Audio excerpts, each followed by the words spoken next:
c'est quoi un scandale? Déjà, il faut dire que le scandale est un objet d'intérêt pour plusieurs acteurs.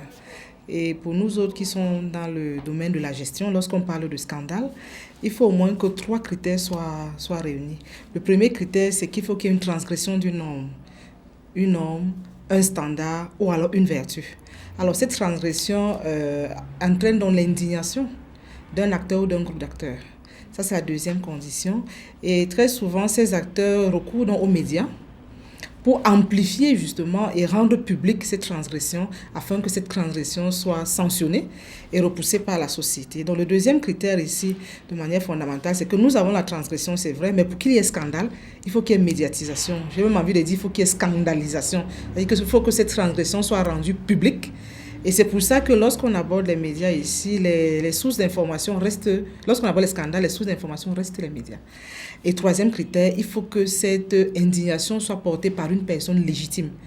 Parce que vous imaginez très bien que tout le monde peut dire tout et n'importe quoi, mais lorsque la personne qui dénonce le scandale est reconnue comme étant légitime, le scandale a également de fortes chances d'être connu. Alors l'objectif du scandale, ou bien le principal objectif, lorsqu'on définit le scandale pour nous en gestion, ce n'est pas tant de rentrer dans l'invective ou alors de rester dans l'indignation, mais c'est dire que le scandale a aussi quelque chose de bien. D'abord quelque chose de mauvais parce que c'est une transgression, mais si la transgression existe, ça veut donc dire qu'il y a des failles ou alors des dysfonctionnements au niveau de l'organisation. Et c'est en ce sens que pour nous, le scandale pourrait en termes d'usage être également bienvenu, pas parce qu'on souhaite que le scandale vienne, mais parce que le scandale révèle en fait une fenêtre de vulnérabilité organisationnelle. Donc chaque fois qu'un scandale survient, on se dit, première hypothèse, il y a un problème de gestion. Et donc la venue d'un scandale permet à l'organisation non seulement d'en prendre conscience, mais surtout de corriger et de permettre à celle-ci justement d'améliorer son fonctionnement.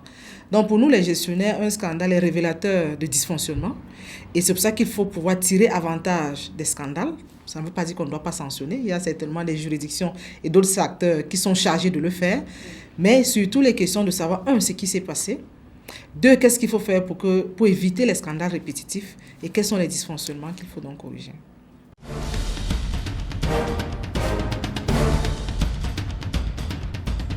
Alors déjà, vous constatez que l'ouvrage a 11 scandales, c'est un nombre impair. Ce n'était pas notre choix, nous on avait visé 10 scandales parce que nous avions retenu 5 champs de la gestion que je vais d'ailleurs énumérer bientôt. Donc nous avions 10 scandales.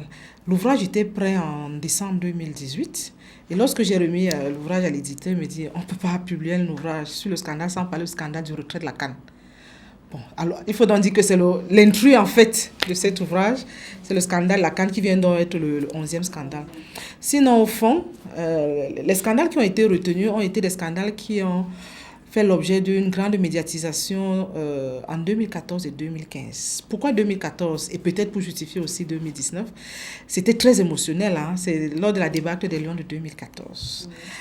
Pour ceux qui suivent également l'actualité que je mène par ailleurs, cette année d'ailleurs j'ai créé un observatoire, l'observatoire managérial de football, parce que pour moi c'était choquant, c'était émotionnellement touchant, mais il était question de ne pas s'arrêter à l'émotion, de se poser la question de savoir est-ce qu'on peut comprendre ce qui s'est passé au-delà de ce que les médias disent, parce qu'il faut dire que les médias s'en saisissent très, très souvent rapidement, au-delà de ce que les communicants peuvent dire, est-ce qu'on peut, à travers les outils de gestion que nous avons, analyser en profondeur ce qui s'est passé au Brésil.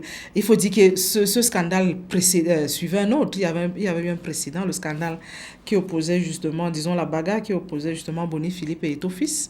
Ça commençait à en faire trop, puis on s'est dit mais 2014 était vraiment le déclencheur. Et puis ce qui nous a préoccupé, ce qui m'a préoccupé à ce moment, c'était de dire, pour ne pas focaliser seulement sur le sport, parce qu'il n'y a pas que dans le sport qu'il y a des scandales, est-ce qu'on peut élargir le champ et voir donc en 2014 et 2015 ce qui a fait l'objet de grandes médiatisations. Donc c'est comme ça que ces scandales ont été retenus. Et le deuxième critère, c'est qu'il fallait avoir suffisamment de la matière. C'est pour moi l'occasion ici de remercier les journalistes qui font un travail formidable, parce qu'il y a eu, on a déployé près de 291 dossiers de papier de presse pour ces 11 scandales. Mais ce qui était davantage intéressant, c'est qu'il y avait beaucoup d'opinions qui ont été véhiculées à travers ces papiers. Et si j'avais un vœu à émettre, pas parce que je veux donner la leçon, je n'ai pas de leçon à donner aux journalistes, c'est d'insister sur le fait qu'au-delà des opinions et des analyses qu'ils font, s'ils peuvent parfois mettre des déclarations des acteurs entre guillemets. Ce qui nous intéressait à un moment donné, c'est d'aller dans ces documents de journaux, identifier essentiellement ce que les acteurs ont dit pour ne pas épouser tout de suite l'opinion du journaliste. Donc il fallait, dans un premier temps, avoir de la matière, dans un deuxième temps, dans cette matière-là, avoir suffisamment de déclarations des acteurs concernés par les scandales qui nous permettaient justement de savoir ce qui s'est passé. Si je prends le cas, par exemple, de l'arrestation du ministre Papès, il s'est prononcé dans les médias. Et ça, c'était important de prendre ses avis. Il y a également des avocats qui s'étaient prononcés. Et lorsqu'on avait justement ces déclarations, ça nous permettait d'avoir les acteurs en présence, les divergences de point de vue, et confronter dans ces divergences-là à la théorie ou alors à la norme qui semblait être transgressée. Donc, c'était ça. Alors, 10 scandales, au départ, disons 11 maintenant, dans 5 secteurs de la gouvernance. Premier secteur, on peut retenir le secteur social. Dans le cas du secteur social, dans chaque secteur, nous avons pris 2 scandales. Et je vous renvoie à l'ouvrage, mais sinon on peut identifier comme ça le secteur judiciaire également, le domaine sportif. Et si vous voulez que je vous donne quelques exemples de scandales, nous avons le cas de la CNPS, nous avons suivi en 2015, je pense, ou 2014-2015, la crise qui a eu à la CNPS, notamment lors des élections des délégués du personnel, avec d'ailleurs l'implication également du ministre du Travail à l'occasion. Et après, ça a fortement relayé ce scandale. Nous avons également les logements sociaux. Vous avez suivi le cas des logements sociaux, l'arrestation du ministre Papès, le cas de la Sodécoton. Hein. Nous avons également retenu dans ces scandales, bien entendu, les scandales liés au sport. Nous avons 3 scandales. Je crois que c'est le domaine le plus riche dans cet ouvrage. L'affrontement Bonnet-Philippe et puis Eto'o-Fils. Nous avons la débâcle des Lions de 2014 et puis le retrait de la CAN en 2019. Alors, tous ces scandales visaient essentiellement à utiliser à la base les faits, bien entendu, mais à partir des faits, une théorie de gestion qui permettait de comprendre ce qui s'est passé.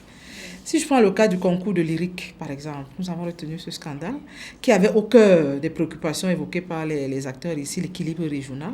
Il était question de questionner d'abord quelle était la transgression, pourquoi ça a été un scandale, pourquoi est-ce que nous sommes partis d'une liste à 3 listes, qu'est-ce qui s'est passé et finalement, qu'est-ce que nous pouvons faire. Si nous prenons le cas également des morts en prison, nous avons eu une certaine année, et peut-être même les années qui ont suivi, des morts en prison, mais ce qu'on peut appeler des morts de luxe, c'est des hauts dignitaires qui sont morts, on peut se demander, mais qui est responsable? Est-ce qu'il n'y a pas de coupable? Qu'est-ce qui peut expliquer qui est tant de morts? Et quand on rentre justement dans l'analyse, au-delà de l'invective qu'on peut faire, parce que lorsque vous êtes dans les organisations publiques ou alors dans la fonction publique, c'est l'État qui est questionné, c'est l'État qui est indexé au-delà des hommes, parce qu'il faut dire nous passons. Et puis on se rend compte que la surpopulation carcérale a connégué de 356%. Vous imaginez bien que c'est déjà un foyer qui pourrait justement générer ce genre d'incident. Bref, nous analysons ces différents cas. Et l'idée ici étant de dire, une fois que vous aurez lu 11 cas, vous aurez lu 11 théories de gestion qui permettent justement de comprendre ce qui s'est passé.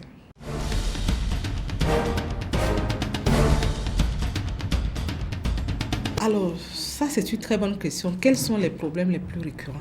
Et il n'était pas question pour moi de donner une opinion. C'est pour ça que dans un premier temps, il était question de dépouiller les faits. Moi, je ne savais pas ce que j'allais trouver, c'est ça aussi.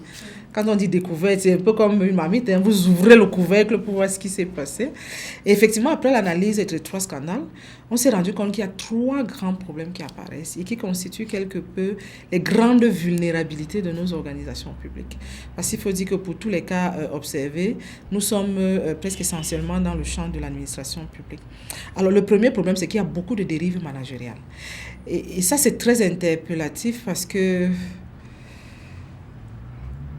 ça pose quand même des problèmes de formation, des problèmes d'information, des problèmes de respect de texte, des problèmes de... Et ça, c'est davantage dommage parce que ce sont des choses qui peuvent être corrigées, mais qui sont révélateurs également d'une réalité.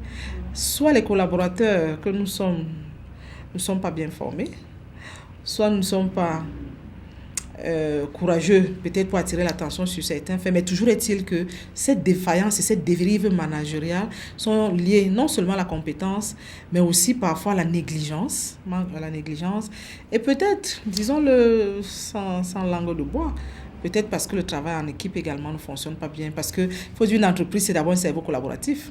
Lorsque vous êtes un gestionnaire à la tête, vous ne connaissez pas tout, c'est pour ça que vous avez plusieurs collaborateurs.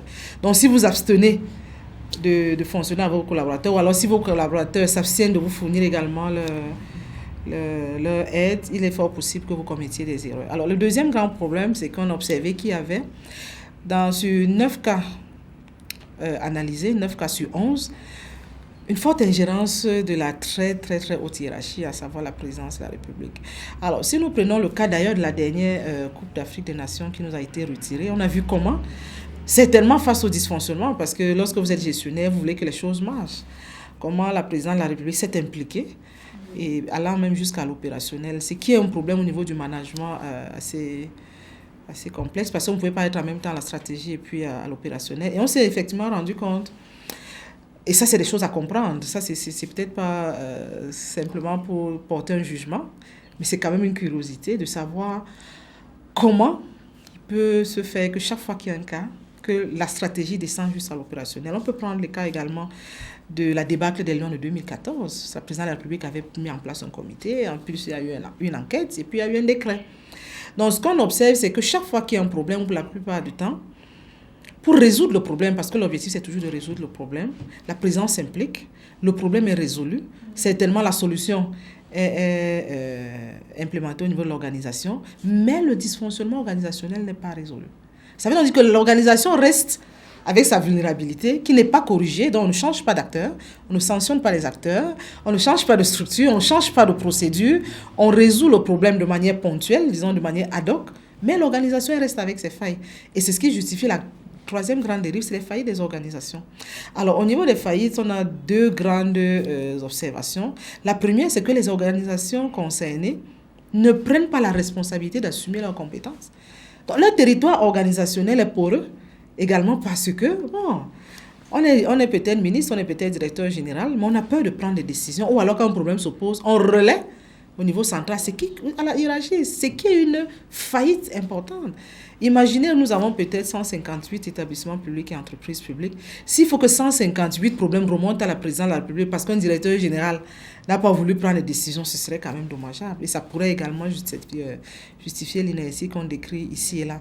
Donc, 3 gros problèmes. Pour l'instant, nous sommes arrivés à cette conclusion. Nous avons les dérives managériales.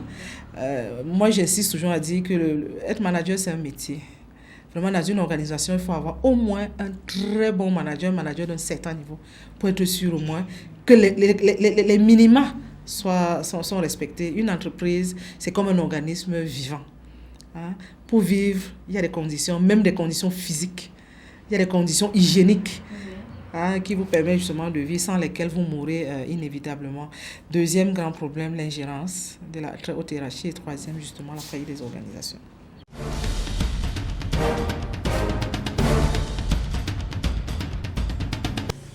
Alors, lorsque vous parlez justement d'ingérence, lorsque vous dites qu'on a comme l'impression qu'il y a un conflit de compétences, c'est possible. Heureusement, ça reste une perception.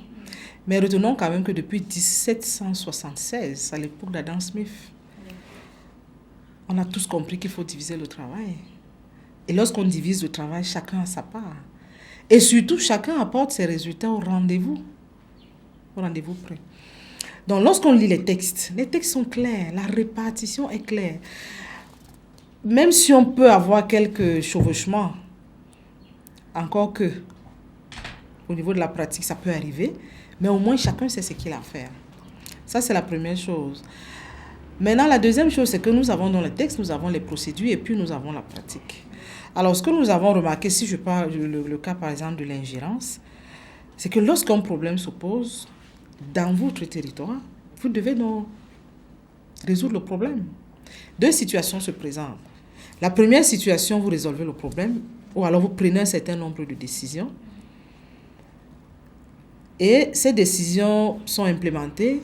Et quand ça marche, peut-être qu'il n'y a pas de scandale. Parce qu'il faut se dire que lorsqu'on parle de scandale, c'est effectivement quand ça ne marche pas. Deuxième situation, vous n'avez pris aucune décision.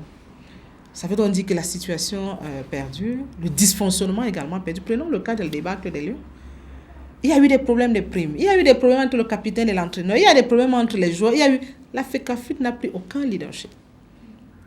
Le ministère des Sports, pareillement. On a même vu Eto'o-Fils à un moment donné s'ériger en entraîneur. On était dans une sorte, on pouvait se poser la question de savoir, mais qui est responsable? Et lorsqu'il y a d'ailleurs eu le cas Boni-Philippe et Eto'o-Fils, on s'attendait à ce que Eto'o-Fils soit sanctionné parce que la FECAFUT a un règlement intérieur. Mais il n'a pas été sanctionné. Alors, deuxième chose dont vous ne prenez pas vos responsabilités, ça veut dire que vous perdez le leadership. Et on peut se poser la question de savoir pourquoi. Et c'est en cela que c'est très important lorsqu'on parle d'ingérence. Parce que lorsque nous sommes dans une société où les procédures ou alors les liens hiérarchiques et les liens fonctionnels sont bafoués, bon, il ne reste que la présidence de la République. Nous sommes, pour la plupart des cas, des très hauts responsables sont nommés par la même autorité et toute l'influence remonte à ce niveau. Et très souvent, ce que d'autres disent, oh, nous, on préfère ne pas prendre de décision. Toujours est-il que s'il y a un conflit, la présidente va se mêler. La présidente va résoudre le problème. Et comme moi, je n'aurais rien fait, on ne va pas m'accuser. Et puis, dans tous les cas, les choses iront mieux. Donc, moi, je pense que les textes sont là. Et la question pose davantage même la préoccupation du respect des textes. Si on appliquait les textes même seulement à 60%, je crois qu'on aurait moins de problèmes. Alors, nous avons une formule que nous aimons bien, la tolérance administrative. Bon, c'est un concept qui n'existe pas en gestion. Peut-être en sciences administratives ou alors au Cameroun, parce qu'une tolérance administrative, c'est une violation des textes. Vous l'avez violé, il n'y a pas de tolérance au niveau de la loi. La loi, c'est la loi. Bon, maintenant, moi, je pense que, en termes de responsabilité, cette fois-là, je parle comme gestionnaire. Il est clair, on sait très bien ce qui est autorisé, ce qui est interdit. Maintenant, dans l'environnement, puisque l'organisation fonctionne dans un environnement, l'environnement vous impose également des comportements, mais moi je dis souvent, la responsabilité civile et pénale est individuelle lorsque vous êtes gestionnaire. Donc si vous ne faites pas, vous devez être sanctionné. Si la présidente de la République vient faire, qui peut le plus, peut le moins certainement pour sauver une situation, les faillites continuent d'être entretenues. Et puis ce n'est pas le rôle de la présidente de la République. La présidente de la République est là pour jouer un rôle stratégique. Donc moi je questionne en fait la qualité des gestionnaires, le leadership des gestionnaires, le followership de leurs collaborateurs. Parce qu'en réalité, on donne souvent l'impression que non, c'est la présidente de la République qui va résoudre tous les problèmes. Non, c'est faux. À la limite, même, j'ai envie de dire que ce sont les cadres intermédiaires qui constituent la force même des organisations. Maintenant, que ces cadres intermédiaires ont l'impression que leur appui n'est pas sollicité parce que la présidente de la République, à la limite, et au regard de la Constitution, le président de la République peut vous faire Dieu ou démon. Voilà, tant qu'à faire, on attend qu'on soit érigé soit en Dieu, soit en démon. Si c'est le démon, on va se défendre. Si c'est Dieu, dans tous les cas, on va tirer avantage du statut.